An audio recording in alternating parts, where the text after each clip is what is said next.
Good afternoon, everybody. Welcome to the first of our Sunday broadcasts from Surprise Day Games at Spiel.digital. Today, I have a special guest, and my special guest is Graeme Tate, who is a wargaming friend of mine and a wargames designer. And we are going to be talking today about what makes a good wargame. I think it's a bit of a hoary topic, but we're going to have a go at it.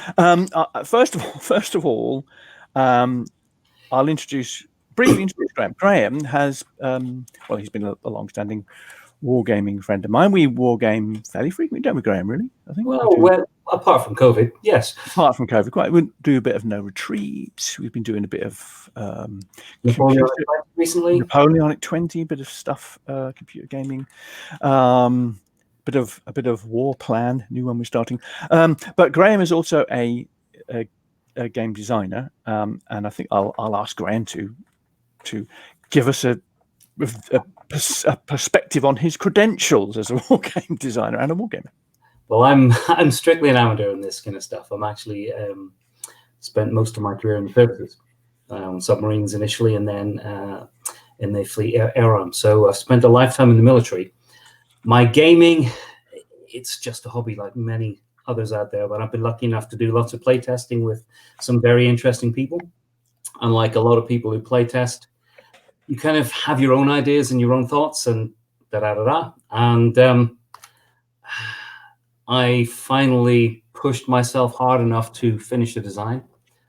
Took it to a few conventions. It was very popular. And I've pitched it to Academy Games in America. They love the design, and we're hoping to publish initially 2 different editions of the game. So we're looking at a war game system, which we can then take and port to Napoleonics, Ancients, English Civil War, whatever period take our fancy. So watch this space. So it's been an interesting journey, and Alan, thank you for the various bits of playtesting you've done. I have thoroughly enjoyed playtesting both the Napoleonic and English War versions. It's been good fun. Nice pieces of innovative design in there, and most importantly, they're fun. They are fun to play. To be quite honest. They generate. Yeah. Right.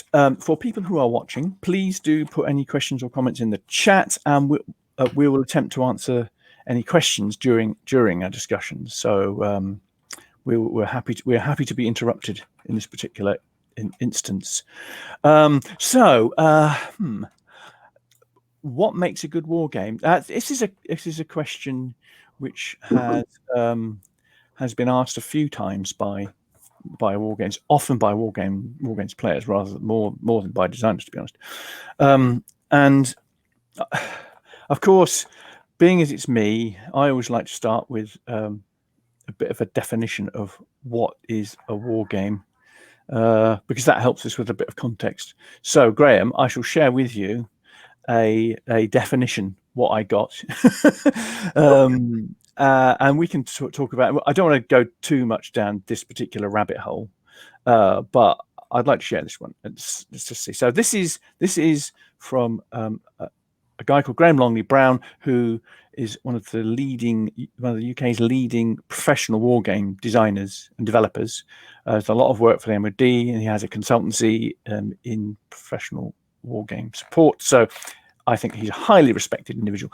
And his definition is that wargaming is adversarial by nature. Wargaming is a representation of military activities using rules, data, and procedures not involving actual military forces, and in which the flow of events is affected by, and in turn affects, decisions made during the course of those events by players acting as the actors, factions, factors, and frictions pertinent to those military activities.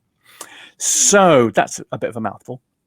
Easy. But interestingly, that has been derived from an earlier definition by, I think, the person who a lot of people feel is the kind of father of modern wargaming, Peter Perler, who literally wrote the book on it, which is called The Art of Wargaming. And that definition is also part of the. It's very similar to the NATO definition of wargaming as well. So it's quite. I think it's quite authoritative. So I mean, what do we think of that? As a, I mean, it's professional wargaming, that one. It's accurate. Obviously adversarial, like almost everything we do. Yeah. How many cooperative war games have we ever played? Yeah, it's not. Well, I mean, there's Race to the Rhine. Well, there is Race to the Rhine, which is adversarial, but only adversarial in the sense of if you're Montgomery, you're not helping Patton, vice versa. The only time I don't think cooperative element enters a war game is if there are more than two sides, and somebody's getting ganged up upon, or one or another. Oh, I should point out that Tony Boydell is my partner in Surprise Star Games. So, and to be honest, Tony isn't really a war gamer. Sorry, yeah, I interrupted you. No, and it's very seldom that we find a war game is one in which we both are pushing in the same direction. Yeah, it's true. But as a definition, it absolutely works. Yeah, I'm particularly pleased with that definition because an earlier definition that I think Graham had, and also a later one that was developed from this, used the word model and or the word simulation, and this one doesn't have that in there. No, I think it's nice. I don't think a war game has to be a model or a simulation, although there can be models and simulations involved in the wargaming process. It depends what the objective of the game is.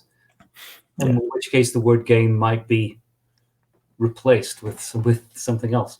Yeah, the pure definition is great, says Tony. What about making good war games for people who wouldn't normally play war games? Yeah, I'm hoping that we can go there to the whole accessibility issue, and I think we will get onto that one. Yeah.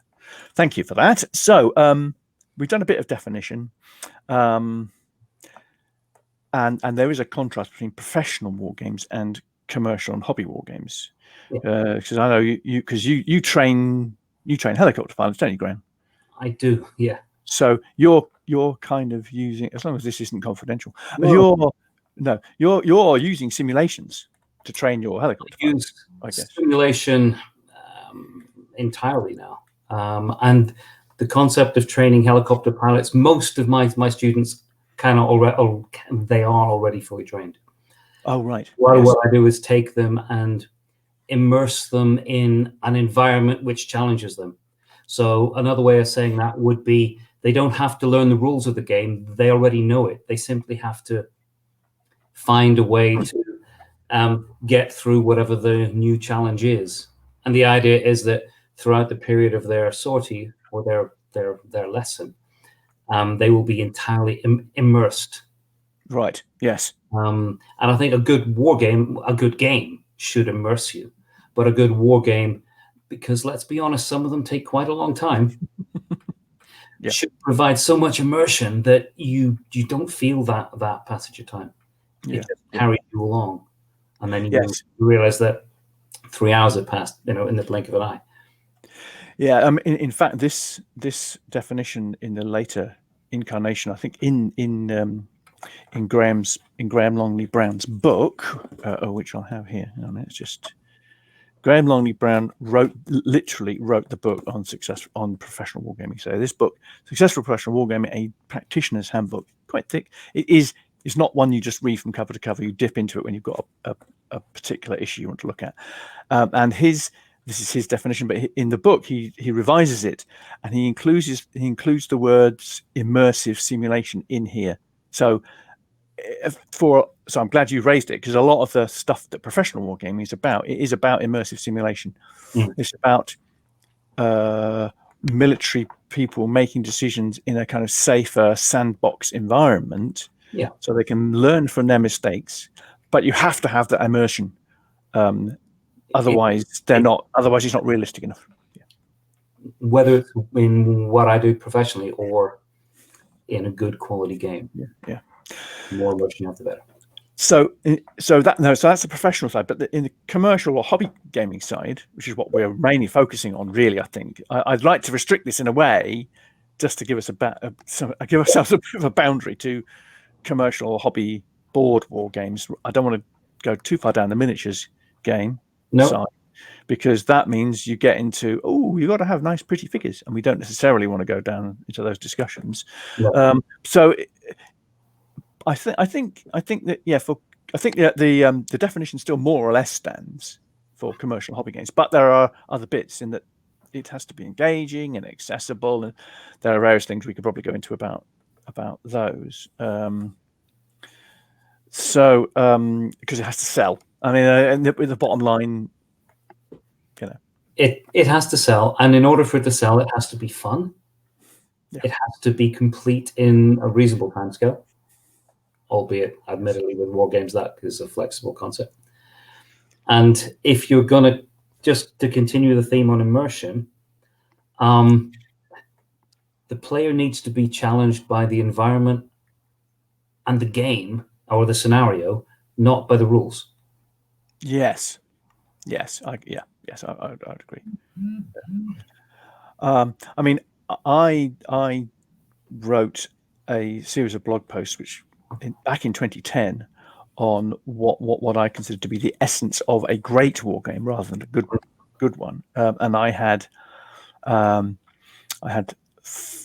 very subjective. I had 4 criteria. I know that you all have a slightly different view, probably, Graeme, on this, but I had 4 criteria for what would make a good hobby game, and obviously it's all very subjective. And and since that was 10 years ago, my view might have changed.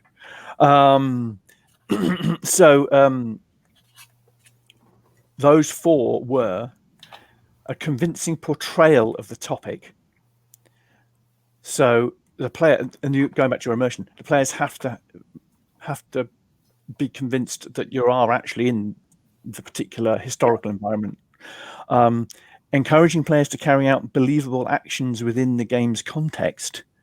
So the decisions you make have to be believable historically, some way or other. Yeah. Otherwise it breaks the immersion. There has to be an excellent fit of mechanics to the topic. So you can't have something which might be a good mechanic, but is so off period that it doesn't really work. It just feels jarring when that happens. Yeah. And finally, an appropriate level of challenge was my other one. But I just honed it down to 4. But now, what do you think of that? I mean, you probably got more thoughts on that. I like that as a core idea, and the appropriate level of challenge. I think if you get that right, matched with the mechanics, then that's where the fun happens. Yeah. So, why do people play these games? We like to be challenged. We like to be forced to make decisions within a given set of variables.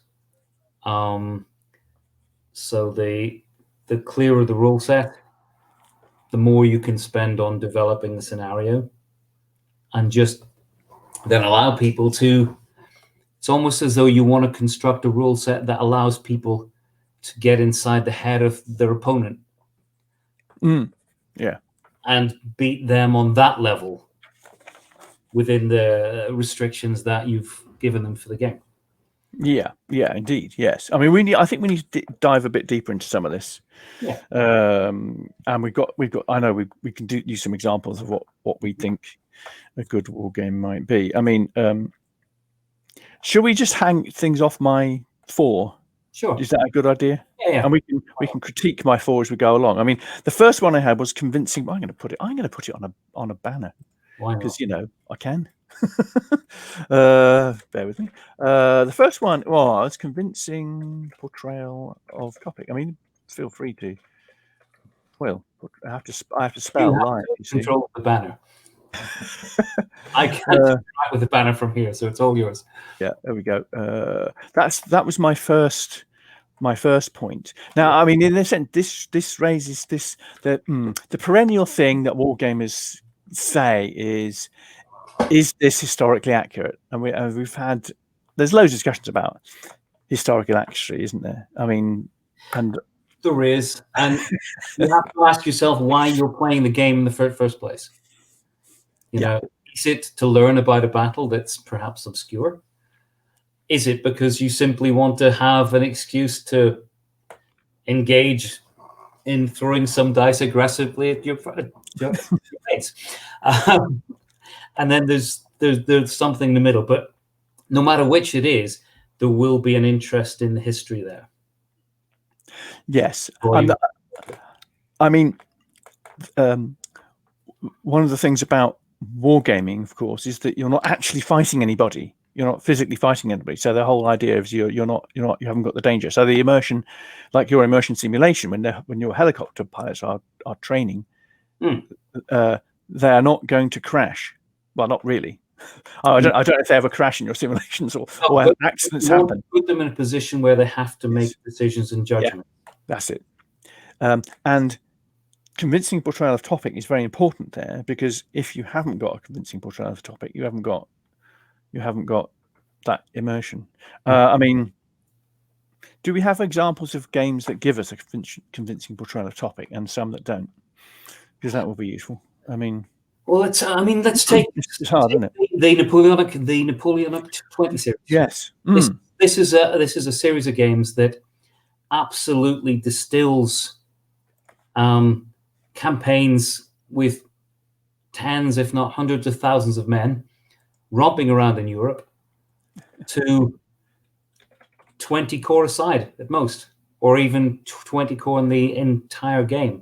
And somehow it manages to give us a convincing portrayal of topic without the, if you think 40 years ago, you might have played a war game with 100, 200 pieces aside to do something in a similar vein, but would have taken a day to play. So for me, the Napoleonic 20 series is sort of like a modern take on gaming, which gives you, it does give that excellent. There's a link to the Waterloo 20s, the whole series. But it does so in an eloquent manner, which gives you a historical feel without, and actually does so in a time scale of what, an hour and a half, 2 hours? Yeah. Which a lot of war gamers will say is actually too short. But it is a nice introductory war game. So if you're going to bring someone into the hobby slowly, or gently, it's a perfect place to start.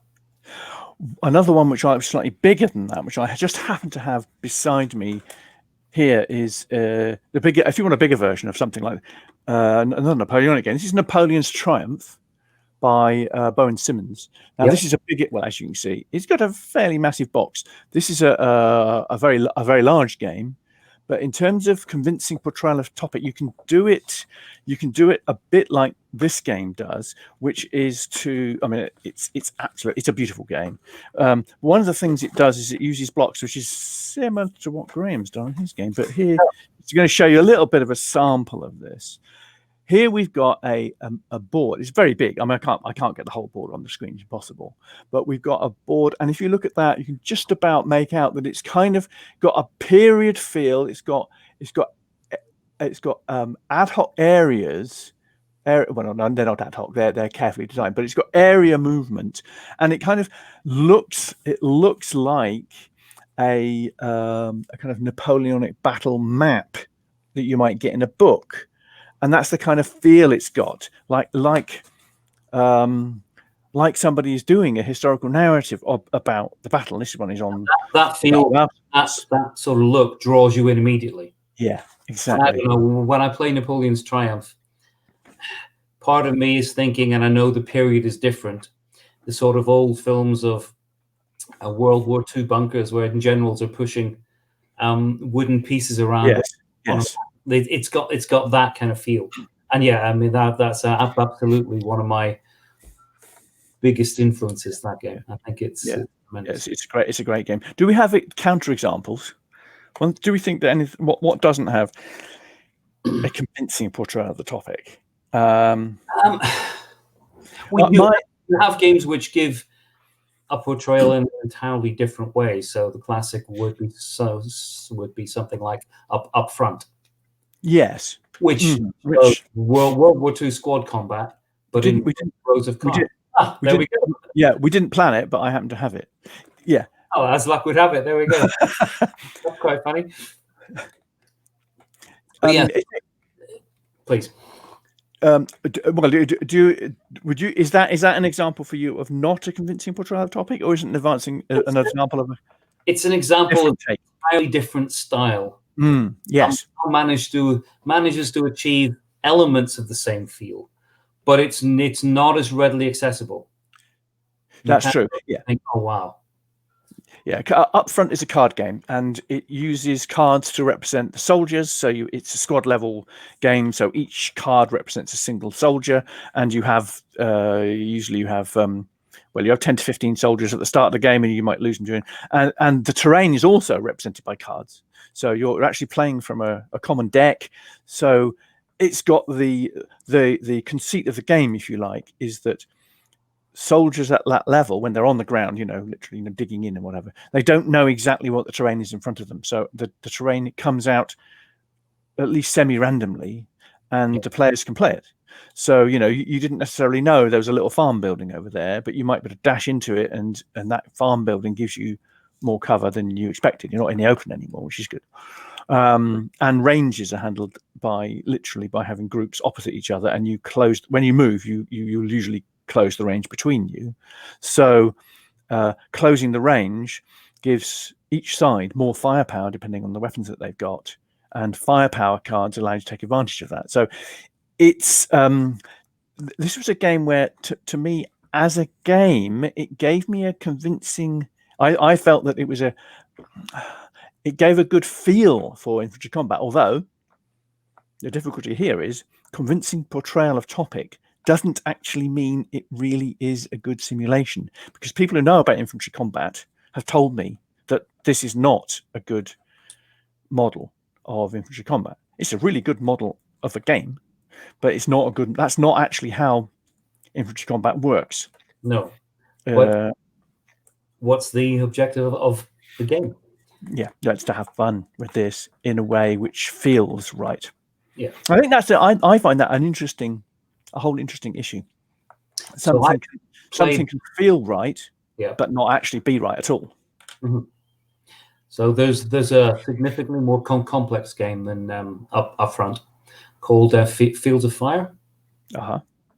And that takes the idea a stage further, and then a stage further, and then some. And I have to say, it takes the level of complexity so high that it becomes much more of a historical study than a game. So even at the lockdown, with all the time available, I spent a considerable amount of time learning to play it, and then put it in a box. Never. Oh yeah. We do have a question. Alan Alton has asked: does a good war game need to be war, battle, or fighting focused? Can it? Now that is a very good question. There are examples of war games that aren't directly about the fighting. So a modern example would be Root, which actually is still a war game, but it utterly disguises its conflict in a forest with pretty creatures and bodies. I think that a really classic now a classic example is Race to the Rhine, which is it's a competitive game. It's about the Allied pursuit after the Battle of Normandy got to the Rhine in 1944. Now each of the players is one of the leading generals. It's Montgomery, Patton, or God, your mind goes blank, doesn't it? Sometimes. Bradley, Montgomery, Patton, and Bradley, and you're competing between you, the three of you, to get supplies and to get forward quickly and get to the Rhine before the other guys. Now, the Germans are represented in there, but they're represented purely as static. That's deck of cards that represents the Germans. They don't move at all. They're just static targets which you have to overcome. So the whole of the game is about can I beat the Germans, because you're going to pretty much beat them as long as you've got your supplies sorted out. It's a logistics game. How you win the game is by getting to the Rhine before the other two guys, which is definitely not focusing it on the fighting. It's focusing very much more on logistics, because you have loads of trucks. You have to make sure that you can route your trucks through roads that you have control of. You have to make sure that you've got enough ammo and enough petrol and enough food for your troops. So as you advance I think they're actually core level pieces. I think you have to make sure that you've got, if you haven't got any ammo up with your troops, you're not going to fight the Germans, even if they are in front of you. So you've got to make sure that all that logistics stuff is sorted out. And the game is really about the logistics of that. So as your supply lines get extended, you want to move your supply base forward. Or if you're by the Channel coast, you want to make sure you've got access to the Channel ports. Or if you're on the other side, you want to make sure you're getting supplies from the south of France. So it's another war game, but it's focusing on that logistics problem rather than on fighting the enemy. About the possibility of war games being adversarial, and this is still an adversarial game. Yeah, it is. Yes, but it is adversarial where there is one enemy, and theoretically, it's not the person you're playing. Yeah, exactly. Yeah. Theoretically, is a big word in that case. Thank you for your question, FingerZ96. Are objectives core of every war game, or is this optional designer? Oh, well, I mean, in a sense, it depends what we mean by objectives. But I mean, for every game, you have to have an objective of what the design is. And I think for war games, if you're talking about military objectives, they will generally have some form of military objectives. Otherwise, I suppose it could be a bit of a contrast between like a war game and a Euro game. Euro game might have very disparate bits that you amass points through different methods and different mechanics. With a war game, it's largely objective based. Is that fair? Yeah, I think so. I mean, and even down to the most elemental of war games, chess. Your objective is to capture the king. Yeah. Or Go, where you're capturing the area. Yeah. In the case of Go, the objective is effectively the whole board. But in more traditional war games, yeah, there's going to be areas which are of lesser or greater values depending on the scenario. We haven't really talked about scenarios yet, have we? We shouldn't we, actually? How a good system should be able to reflect the scenario and then use that to help people be drawn in. Right. I think that let's go to part two. So we've done a bit on convincing for our topic. I think we probably need to fit up. What? We need to fit in the scenario thing somewhere. That might be the appropriate level of challenge bit. But the second one we were thinking of was encouraging players to carry out believable actions within the game's context. Now, my example of this is a bit of a negative one, actually, because I've got a bit of a bête noire about Memoir 44. Or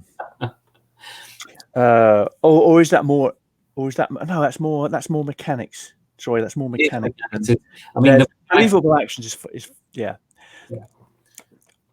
Help me out, Graham. What we're talking about?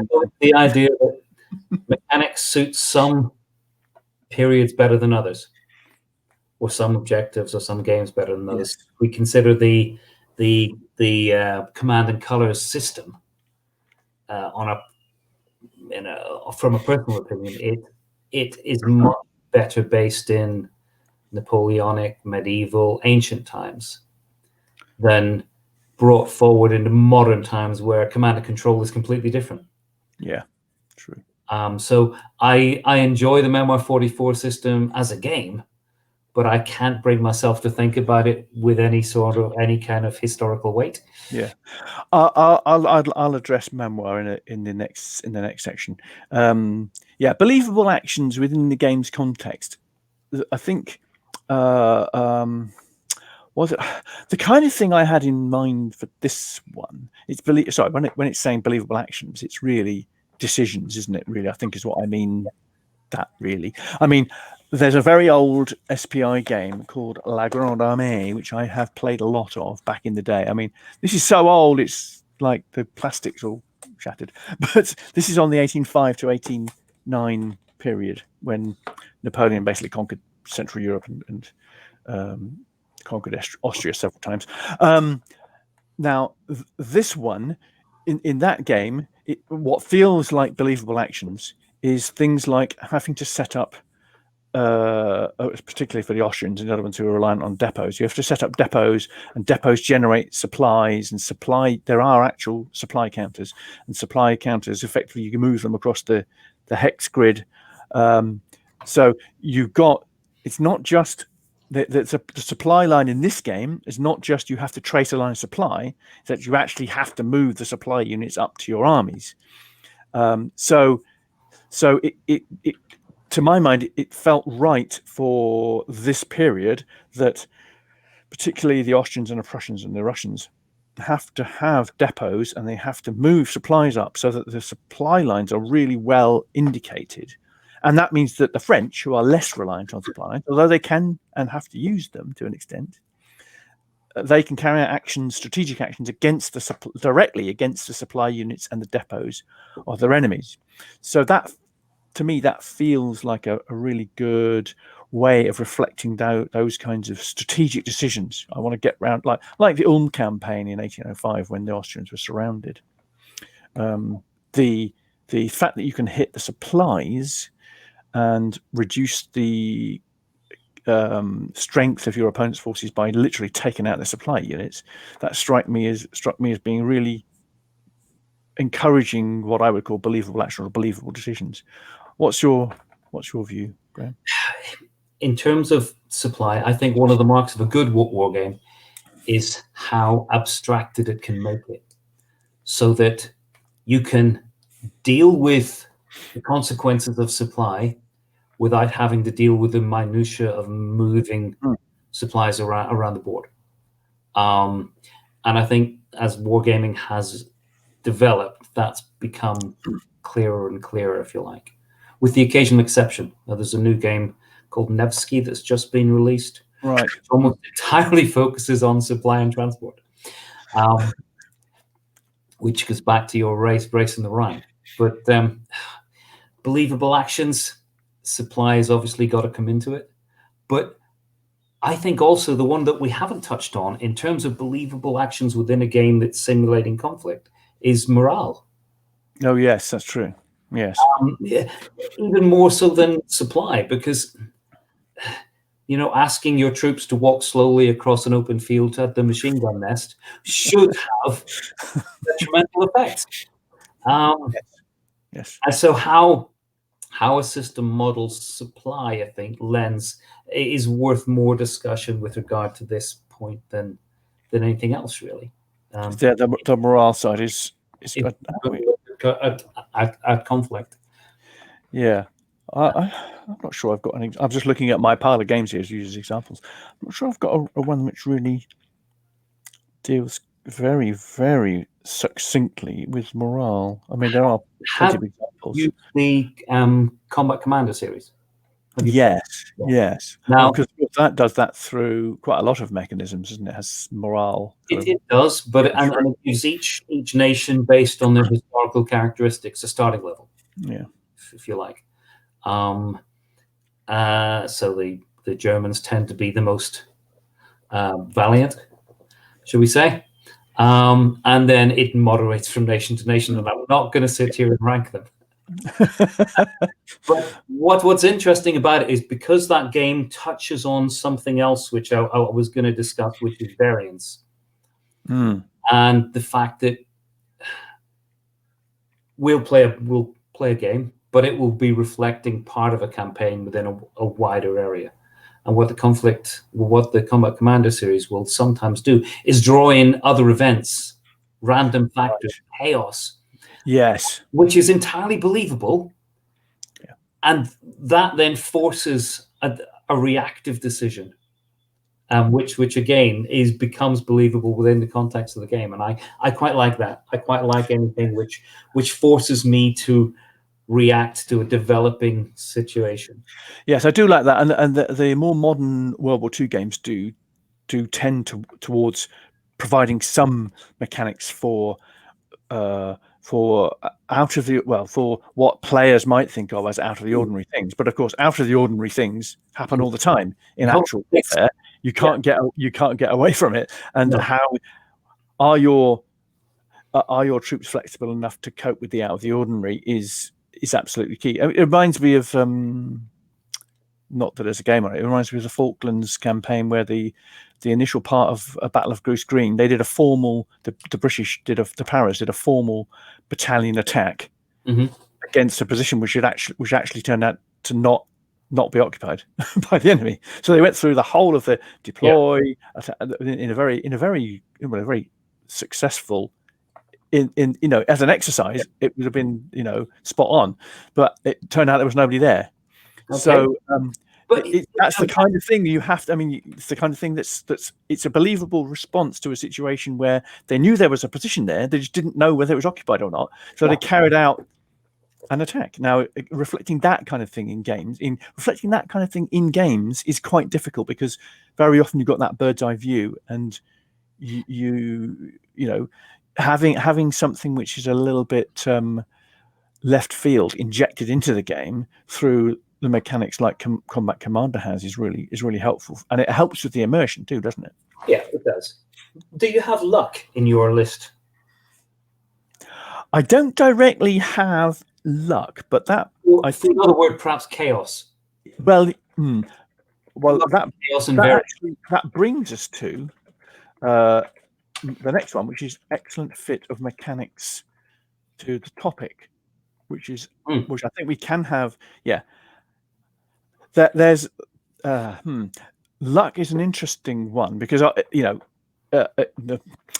this kind of idea of luck goes back to the dawn of time in terms of particular tactics, and there is a general mainstream view that you kind of have to have some element of luck in combat, although there are some games which don't have it. For example, one we've done before, which is Napoleon's Triumph, doesn't actually have luck built in. It has uncertainty built in because you don't know, you can't see what units your opponent's got. So if they might have four blocks in front of you, but you can only see the blank side. And those might be 4 Cossack units, or they might be the whole of the Russian heavy cavalry. So you can't really tell. I mentioned earlier the idea about getting inside your opponent's head, and that's not a luck element, but it certainly begins to, when both sides have 2 plans and you're not entirely sure what your opponent's trying to achieve, then that can bring something which isn't quite luck, but it's certainly chaotic. Yes. Now, of course, in a sense, the difficulty that we've got when we're doing board war game design is that generally we're not using an umpire. So the classic way to do a game which has got luck, or at least has got a lot of fog of war in it, which is a kind of proxy. Luck is a kind of proxy for the fog of war. Is to have a double blind game where you have 2 copies or 3 copies of the game. Ideally, you want 3 copies of the game, 1 for each player and 1 for the umpire, who's the only one who actually knows what the real situation is. And I have actually played. I played Tacker. Do you remember the Tacker? It was an older. Yeah. I played that double blind. So it was really good fun because the players don't know what's in front of them unless they recce. They suddenly find that reconnaissance is really important because they don't want to be taken by surprise by anything, and it slows the game down because before you commit, you really want to find out what's in front of you. But if you're doing more of just a face-to-face with 2 players, you can see what's in front of you unless there's a very good fog of war system involved. So in terms of fog of war, now we have computer games.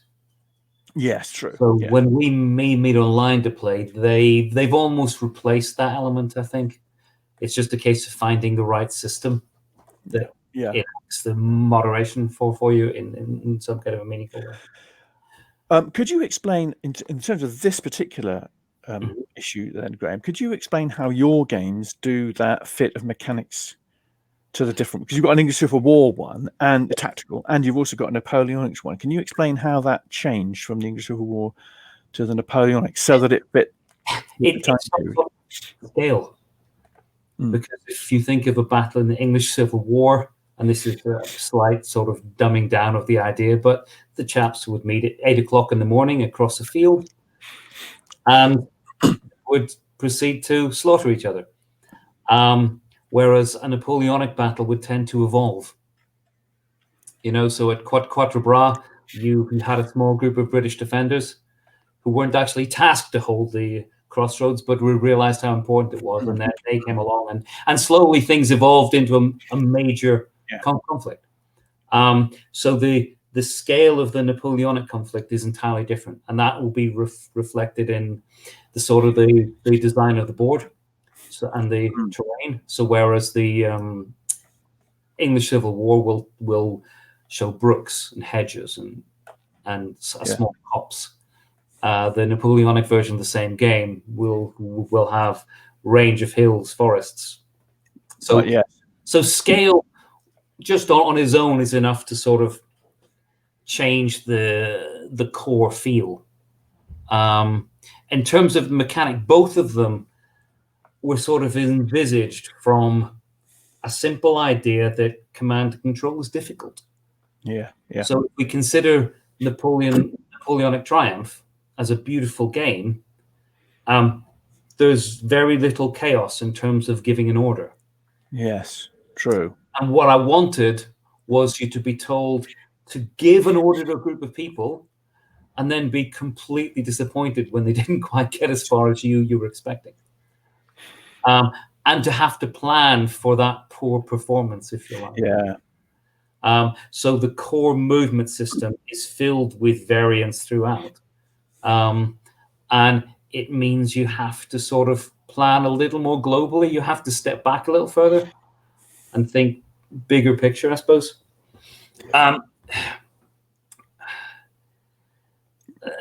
Really, at the minute, we're just talking about movement. In terms of combat, the idea was to find a system that you could simply look at the type of units, the terrain they're in, establish which side had an advantage, and use a very simple system to affect an outcome.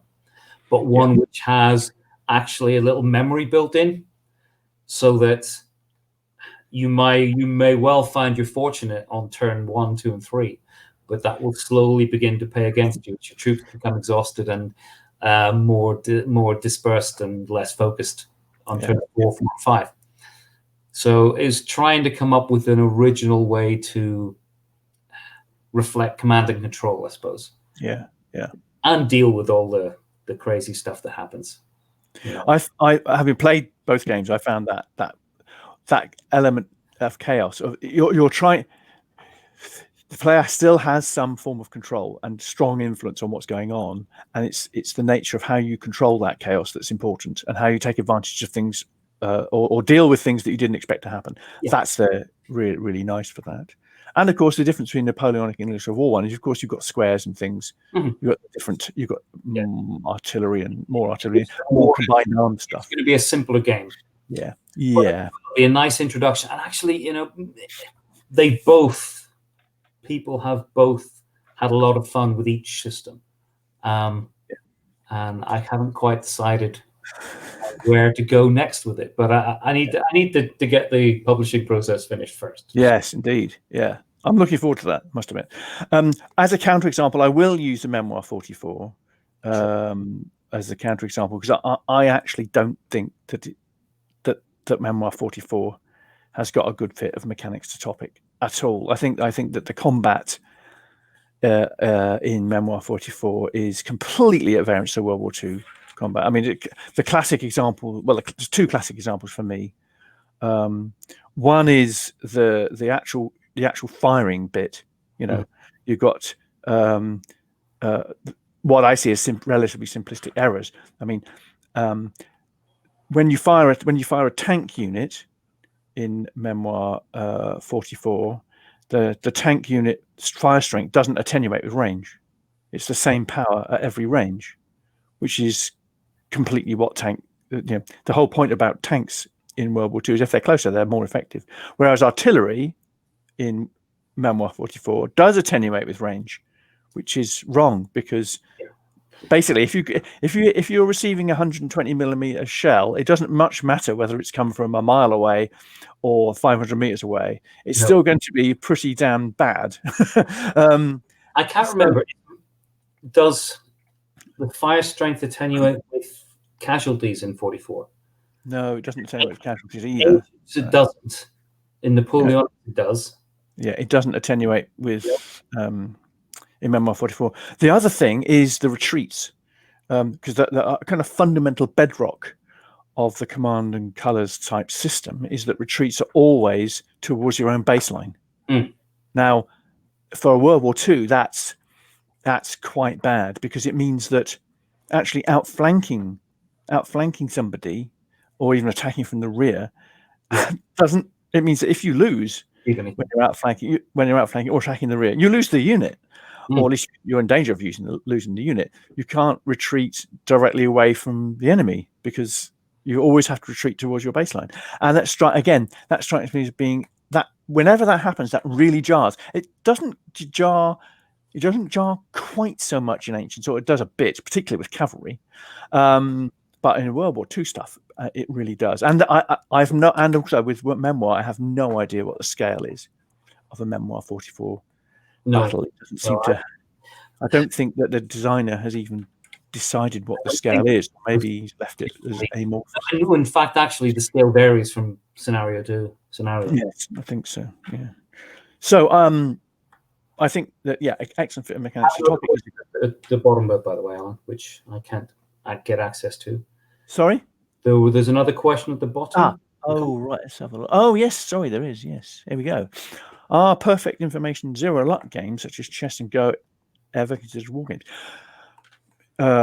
Graeme? I think they are in the most absolute elemental form. You know, they're, from a historical point of view, the first war games, I guess. And I love both games, but if I was going to spend an evening playing a game, I wouldn't choose either. But yes, I think they are. I think they have to be, in terms of teaching core strategy. Yeah. Yes, I must admit I would tend to agree. In fact, they are. I think they are used, or they certainly were used as training for military people as well. And there are variations. In fact, I was noticing in one of the books I've been referring to for this session, there's a picture of some people playing a variant of chess. Some military guys, as part of professional wargaming, playing a variant of chess where they introduced kind of extra bits for information gathering and reconnaissance and things like that. But it's still basically chess. Yeah. But you have to have these other things to be able to, in order to attack, you have to know what you're attacking. That kind of thing was introduced as a way of getting people used to the underlying concepts. Because the underlying concept of chess and Go is all about concentration of effort. It's about how you move. In Go, it's got so much about both the tactics and the strategic appreciation in Go. So they're all very much, well, in the sense that they're both direct conflict games. And they were used as training for war. They certainly, I would call them war games, certainly. Our next little bit was appropriate level of challenge. We're talking about good war games here. So having an appropriate level of challenge, I think, I don't know quite what I meant there. What do I mean by appropriate level of challenge? I think I think this relates the game to the historical theme. So where you've got a game like Paths of Glory, which is a World War I strategic game, the challenge, the if you like, appropriate level of challenge there is to place your military operations, which you're running, because it's a war game, it's a military game. It's placing it within the context of an overall political situation. So, in Paths of Glory, there's a concept called war status, and you have to get to limited war status during the game, and then total war status during the game. And if you just think of it as just military, just a military game, and don't pay any attention to the political things that have to happen for you to get to the next level of war status, you'll not have access to the more powerful cards that you get when you get to those levels. So you might do very well at the first part of the game, but if you don't increase your war status to limited war, you'll be in a bad place. So it provides you with the challenge not only of maintaining your position militarily, but also getting your war status up. So I think that gives a good signal of the complexity of the strategic management, or the operational management, if you like, of World War One. To my mind, it struck me as that it's a game that you can play on a variety of levels as well. So in terms of the core rules, they're somewhat challenging, but they're not off the scale. And effectively, you play a card, enact the event, or spend the points doing something. Yes. So, and I think this applies perhaps with Paths of Glory, but perhaps more with some other games where you can play it and have it pitched at a variety of levels. Mm-hmm. It's almost like you could design a game that a child could enjoy and an adult could extract so much more from. Yeah. So appropriate level of challenge, perhaps a good game should be able to cover a variety of levels. Yeah, that's a good idea. Oh, that could bring us into scenarios as well, of course. Yeah. War games often have a range of scenarios, I mean, if it's a complex system, typically you'll have some beginner scenarios which are relatively easy to understand. Yep. To get you used to the mechanics. They still might be challenging in terms of decision making, but they should be relatively easy to understand. Then you get much more complex ones, which will increase the intellectual challenge, if you like. And that, I mean, in a sense, there's key part of this is intellect. What I mean by challenge, I think, is intellectual challenge. Yeah, and when you're learning a system that requires that level of complexity, this idea of building the challenge can be brought in throughout the rules. And there's many games that do that, where you'll read to chapter to page 20 and can play the standard game. And then page 30 will take you to an elevated game, and etc.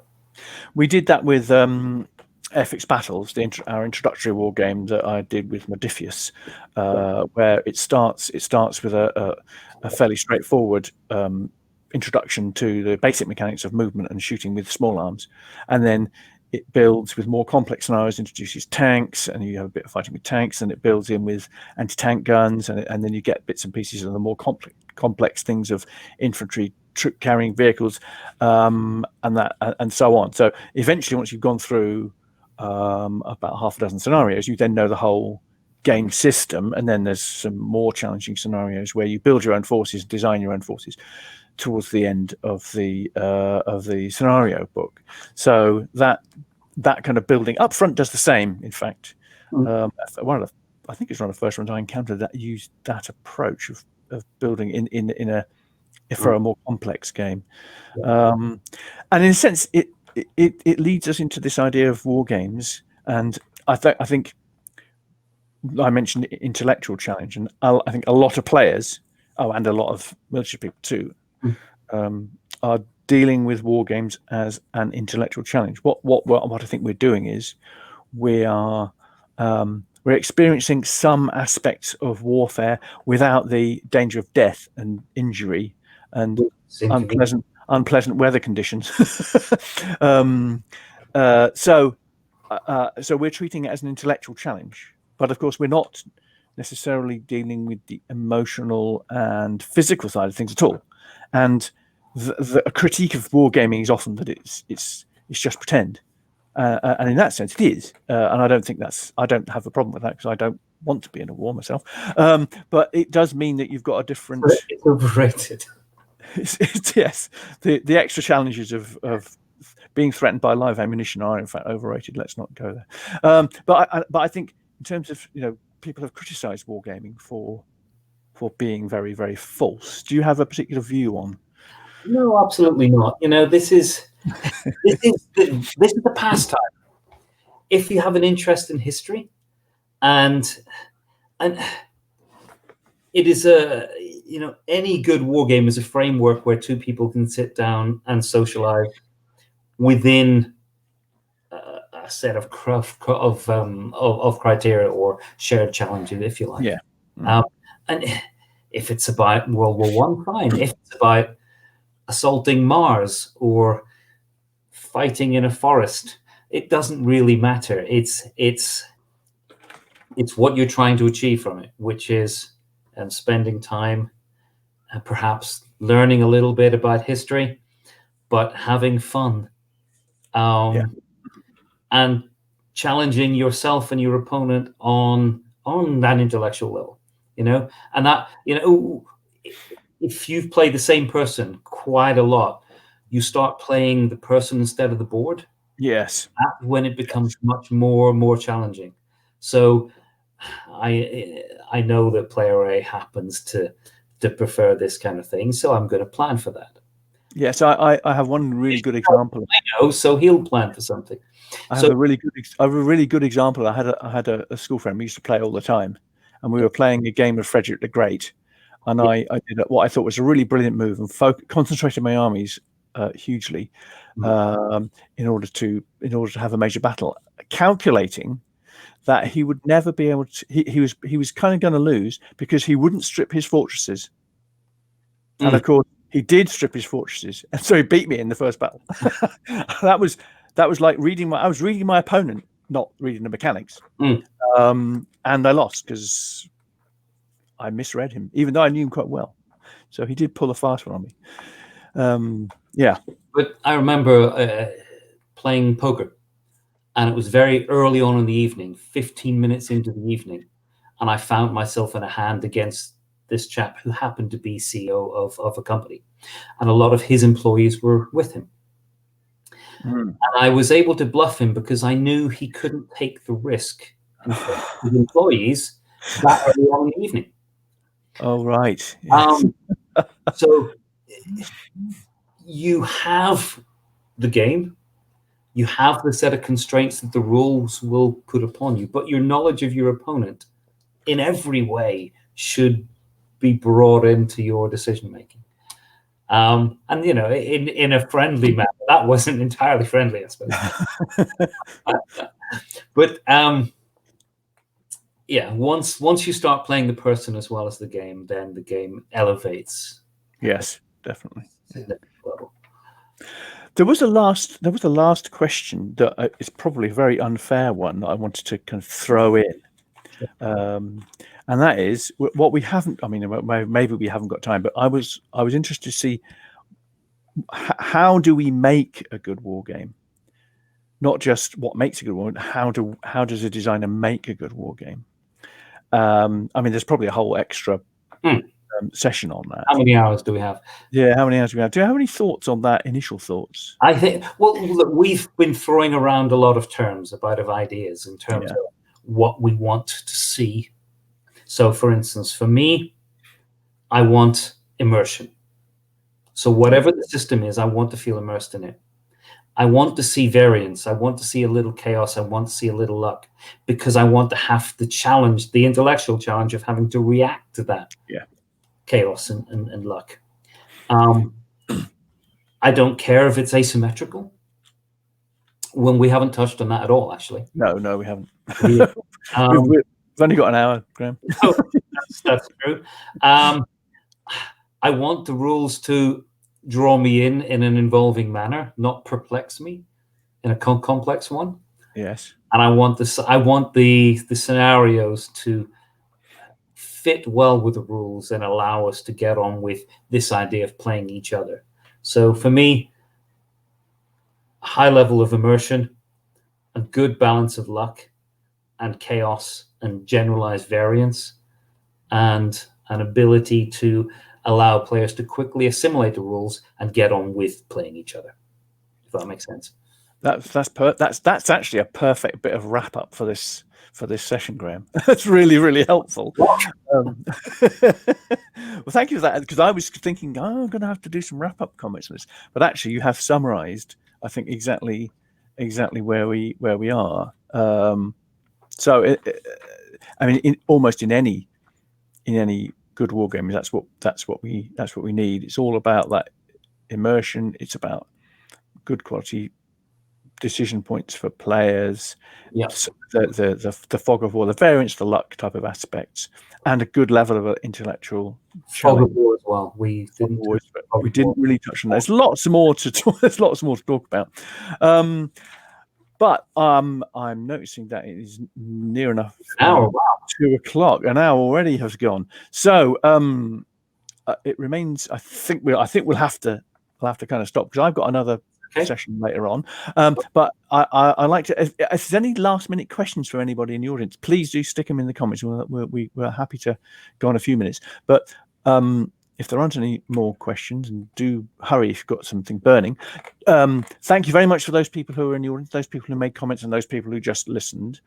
Graham, have any last thoughts? I know you've already done some last thoughts, some great last thoughts, but anything else that you feel you want? No, what makes a good war game? Yeah, I'm back to step one, immersion. Yeah, immersion. I think that's. I mean, that is the critical thing. And I noticed that when playing with almost any player, if the game is a good fit with what they expect and what they understand by a particular period, like you can have a World War II game, and somebody likes World War II games. If it's got a good feel of a World War II game, they'll often like it, and some players are a bit uncritical about that. Actually, I've just thought of one last one. Okay, good. The real mark of a good war game is one where we've been beating the hell out of each other for hours, and one side or the other has lost, and you care you've lost, but you've had such a good time, it doesn't really matter. So yes. it has to carry you along buoyantly throughout the good and the bad. Yes, I agree totally. Going to Combat Commander. Mm-hmm. The only game I've ever read where it has a section on morale, and it's not talking about the game morale, it's talking about the players. Right. It's actually advising you that you are going to suffer. Yes, it's interesting. And to keep the faith, and to keep going, and to keep playing at your utmost, because things change. That's true. So yeah, that's good. I mean, my own game, my miniatures game, Mission Command has that. There are morale rules about your troops in there. Yeah, but absolutely key to the whole game is the player morale, because generally it's played in teams, and you can have people who you can have a player who's sufficiently demoralized so that they literally don't know what to do, or they'll not do what they're supposed to do because it's player morale that really counts. Which is true. I think ending on morale is actually a good one. Morale is desperately important, even in modern wargaming. So I don't think we've got any more questions. And let's face it, we could talk about this for hours and hours, Graham. So I think we should probably call it a day. If anybody would like to contact Graham, we have here an email address, a phone number, and Steam thing. If you want to play a game with Graham plays a lot of things like Through the Ages as well, which is, it's not restricted to just war games, you see. That's how to get hold of Graham. If you get hold of me, I'm generally available on email. I do have a blog which I occasionally post on, and for various types of games, I'm on Discord at Alan E. Paull, and I'm Bentham Fish on Board Game Arena and Tabletop and things like that. So that's how to get hold of me. Our next live stream, which starts at 3, is the History of Surprises Part 4 on this same channel. So if you would like to join us, then we would be very happy to see you. But until then, thank you very much indeed to Graeme Tate for participating in this little excursion into what makes a good war game. Thank you very much for all your comments in the chat, folks, and for listening. And have a good rest of Spiel Digital. And goodbye, everybody. Right.